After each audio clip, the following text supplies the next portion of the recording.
दोस्तों, महर्षि वेदव्यास के द्वारा रची गई श्रीमद् भगवद गीता में कुल 18 अध्याय हैं और इसमें करीब 700 श्लोक हैं। इनका 3 खंडों में संपादन किया गया है। प्रथम खंड के 6 अध्यायों में कर्मयोग का वर्णन बहुत ही विस्तार से किया गया है।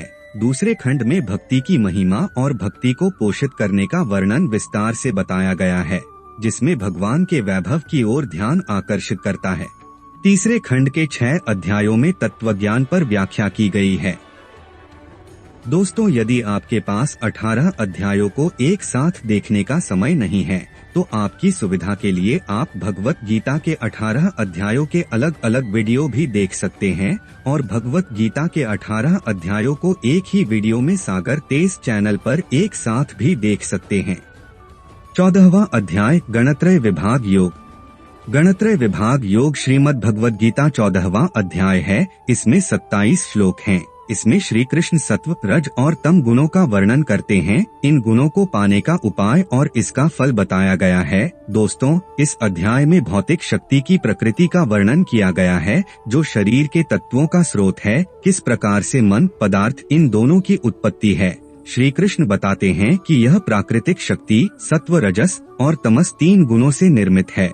हमारा शरीर, मन और बुद्धि इस प्राकृतिक शक्ति से बने होने के कारण उनमें भी तीनों गुण विद्यमान होते हैं और मनुष्य के अंदर ये तीनों गुणों का मिश्रण हमारे व्यक्तित्व के स्वरूप का निर्धारण करता है। सत्व गुण के कारण शांत स्वभाव और शुद्धता को चित्रित करता है तथा रजोगुण के कारण अंतहीन कामनाओं और सांसारिक आकर्षणों के लिए अतिरिक्त महत्वाकांक्षाओं को बढ़ाता है। तमोगुण मनुष्य के अंदर भ्रम, आलस्य, नशे और निद्रा का कारण है। जब तक आत्मा जागृत नहीं होती तब तक उसे प्राकृतिक शक्ति की प्रबल इन तीनों शक्तियों से निपटना सीखना चाहिए। श्री कृष्ण कहते हैं कि हे अर्जुन, रजोगुण और तमोगुण को दबाने से सतोगुण बढ़ता है। सुबह उठना, योगाभ्यास करना यह सतोगुण है। तमोगुण जब बढ़ता है तो सुबह उठने की इच्छा नहीं होती। इन तीनों गुणों में से कौन सा गुण प्रबल है, यह हमें देखना चाहिए। स्वयं पर नियंत्रण रखना चाहिए। तमोगुण को दबाकर मनुष्य को अपने रजोगुण और सतोगुण को बढ़ाना चाहिए।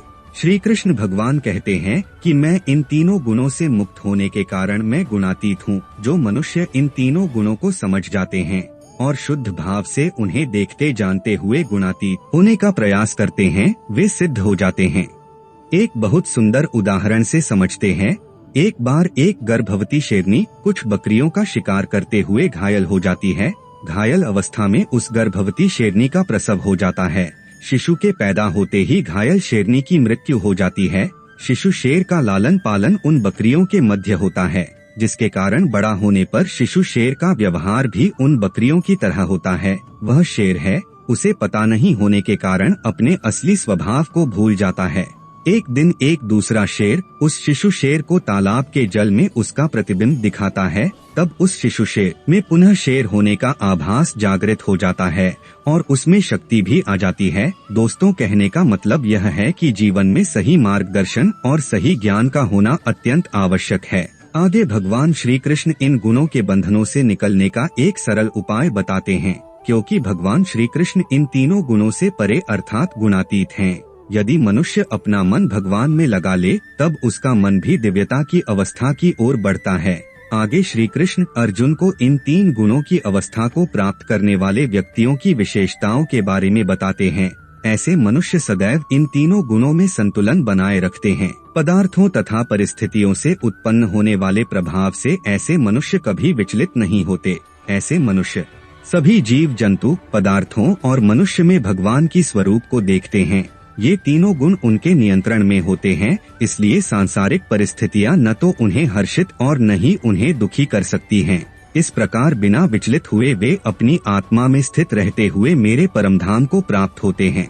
आज के लिए इतना ही दोस्तों। सागर तेज ज्ञान चैनल को शेयर और सब्सक्राइब करना ना भूलिएगा। राधे राधे। श्री कृष्ण।